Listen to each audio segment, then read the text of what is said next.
Magbubukas pa ang Czech Republic ng mas maraming oportunidad sa mga Pilipino. Ito'y matapos doblehin ang quota para sa deployment ng OFWs doon. At para matiyak ang kanilang kapakanan, isang joint communique ang pinagtibay na sinaksihan ni Pangulong Ferdinand R. Marcos Jr. Si Kenneth Paciente sa sentro ng balita. Mas maraming Pilipino pa ang mabibigyan ng oportunidad na makapagtrabaho sa Prague, Czech Republic matapos dagdagan ng naturang bansa ang quota nito para sa mga Filipino worker. Bagay na kinilala ni Pangulong Ferdinand R. Marcos Jr. matapos ang kanyang bilateral meeting kay Czech Republic President Petr Pavel. Kasunod nito, isang joint communique ang nalagdaan sa pagitan ng Pilipinas at ng Czech Republic na sinaksihan ng dalawang Pangulo. Ang communique ay isang mekanismo na magpapalakas pa sa kooperasyon ng dalawang bansa para sa migration ng Filipino workers, gayon din ang pagprotekta sa karapatan at kapakanan ng mga ito. I took note of the Czech Republic's announcement that you have increased the quota for Filipino workers from 5,500 to almost double that from January 2024 to 10,300 per year starting in May of 2024.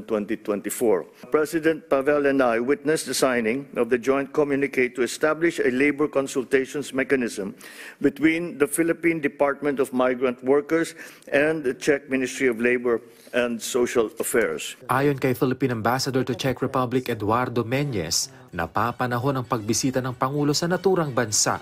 Lalo't tumataas ang demand ng mga OFW dito. The Czech government and the employers in the Czech Republic have seen how well the Filipino workers have adopted and how hard they work, and productivity of the companies that have hired them has also gone up. Pero bukod sa people-to-people relation, mas napalakas pa ang bilateral cooperation at multilateral partnership ng Pilipinas at Czechia dahil sa pagbisita ng Pangulo. In my talks with the President, we explored various opportunities for future partnerships in trade and investment, agriculture, green economy, and renewable energy, space and aerospace, education, tourism, defense and cybersecurity, and of course, labor, amongst others. Ibinida rin ng punong ehekutibo ang magandang economic performance ng bansa, dahilan para maging isang destinasyon anya ang Pilipinas para sa Czech investments sa iba't ibang sektor kabilang na ang IT BPM, electronics, manufacturing, agrikultura at iba pa. I am optimistic that we will be able to attract more Czech traders and investors to do business with the Philippines as a result of this increased engagement between our respective business sectors.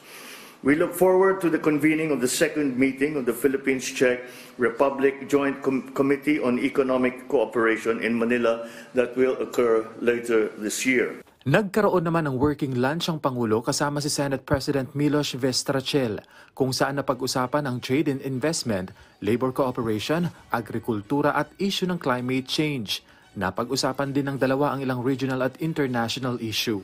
Nakipagpulong din ang Pangulo kay Chamber of Deputies of the Parliament Speaker Marketa Pekarova-Adamova, at dito ipinarating ng Pangulo ang kagustuhan na makapagtatag ng Philippines-Czech Republic Parliamentary Friendship Group sa Kamara ng Pilipinas para mas mapalakas pa ang interparliamentary cooperation ng dalawang bansa.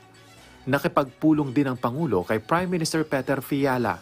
Dito tiniyak ng Pangulo ang pakikipagtulungan sa Czechia sa pagsunod sa rules-based international order, gayon din ang pagpapalawig pa sa relasyon ng bansa at Czech Republic, lalo na sa pagpapalakas ng seguridad ng bansa.